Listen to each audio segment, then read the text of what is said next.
بسم اللہ الرحمن الرحیم. کا اولاد کو نماز کے لیے نہیں کہنے کا. آج ہماری مائیں کہتی ہیں بیٹا جلدی سو جاؤ صبح اسکول جانا ہے. کاش کی مسلمان عورتیں، کاش کی ماں باپ یہ کہتے بیٹا جلدی سو جاؤ صبح فجر کی نماز پڑھنی ہے.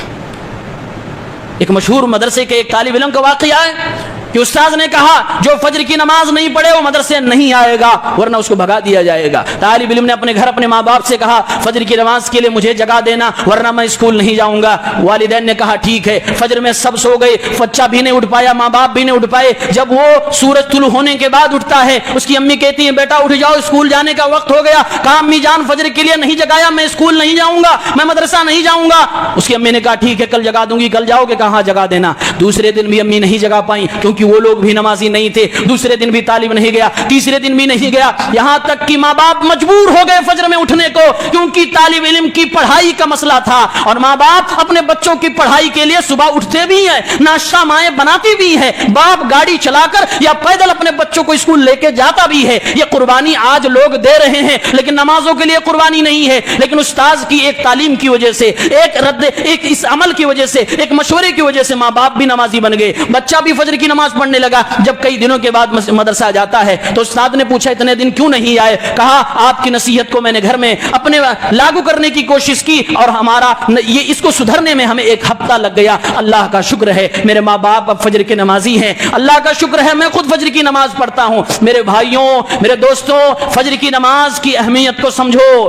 آج اپنے مسجدوں کا جائزہ لو. آج ہماری مسجدوں میں وہ لوگ نمازی فجر میں ہیں جن کو نیندیں نہیں آتی ہیں، جن کو پریشانیاں ہیں، جو سکھ اور آرام کی زندگی جی رہے ہیں. آج رب سے بغاوت کرتے ہوئے وہ ہماری مسجدوں سے دور ہیں، وہ نمازوں سے دور ہیں. فجر کی اہمیت کو سمجھو. عبداللہ ابن ام مکتوم ایک اندھے صحابی تھے، آنکھ سے دکھائی نہیں دے رہا ہے، گھر سے مسجد دور ہے اور مسجد اور گھر کے درمیان درندے بھی ہیں اور مسجد اور گھر کے درمیان صحیح راستہ بھی نہیں ہے، اس میں جنگلات بھی ہیں، دیواروں سے پیڑوں سے ٹکرانے کا ڈر بھی ہے. نبی کی بارگاہ میں آ گئے، اے اللہ کے نبی کیا آپ میرے لیے کوئی رخصت پاتے ہیں؟ کیا مجھ عبداللہ ابن ام مکتوم اندھے صحابی کے لیے جس کے ساتھ یہ پریشانیاں ہیں اجازت ہے کہ میں اپنے گھر میں نماز پڑھ لیا کروں؟ میرے نبی صلی اللہ علیہ وسلم نے کہا اجازت ہے. جانے لگے، پھر آپ نے فرمایا ابن ام مکتوم واپس آؤ. واپس آئے، میرے نبی نے فرمایا ابن ام مکتوم کیا کان میں اذان کی آواز جاتی ہے؟ فرمایا ہاں اللہ کے نبی جاتی ہے. میرے نبی نے فرمایا انی لا اجد لک رخصہ، اے میرے صحابی رب کی شریعت میں تیرے لیے بھی میرے نزدیک کوئی رخصت نہیں ہے،